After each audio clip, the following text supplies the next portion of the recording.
There are a lot of interesting things happening in primary education and teacher training already in La Trobe University, in particular in the regions where La Trobe University has a campus in Bendigo.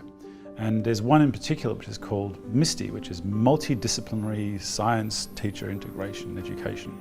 And it forms part of the teacher training for primary teachers. One of their assessments is to design a week of activities for a particular class level with a strong science theme. They submit it to the school for approval, and if the school likes what they see, they get the pre-service teachers to run it. Now, we saw an opportunity here for engaging the pre-service teachers with practicing research scientists.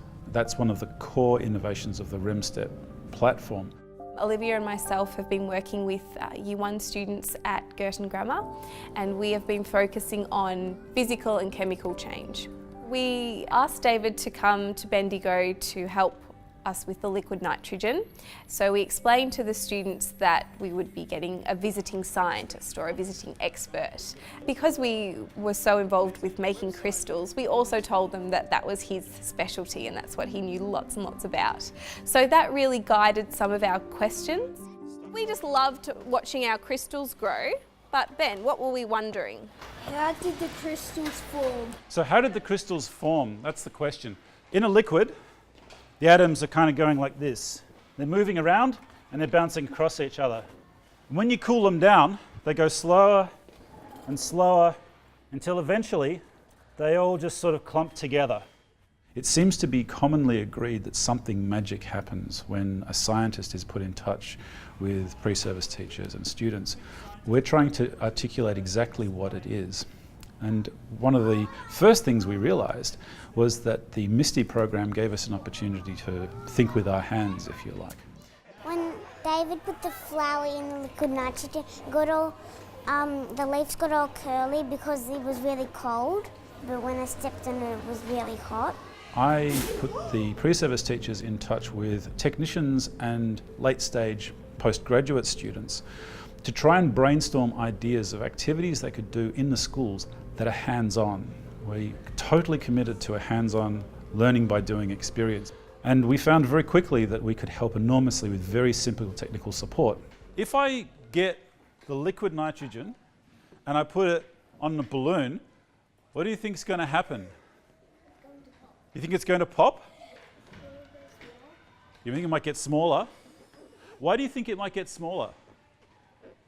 Is it just a guess? Because it's a very good guess. I think it's going to get smaller. You know why? Because the air inside the balloon, when it gets colder, sort of shrinks down a bit. And when it gets hot, it expands. There we go. There it goes. Whoa! He put it on the ground, then it expanded, then he put it in liquid nitrogen, then it shrunk. We haven't just used the Discovery Centre in isolation. So we started at school with the engage and explore phases. What the Discovery Centre was great for, and particularly David, was to start to get into the explain phase. So now that when we go back to school, we'll be able to elaborate on that more, and maybe the students might start to come up with some of their own experiments, and then we'll be able to evaluate the work.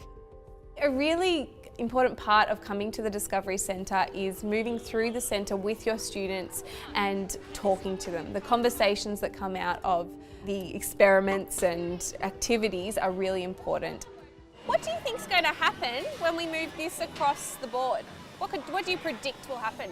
When it's this side, it will move away, and when it's this side, It'll come together.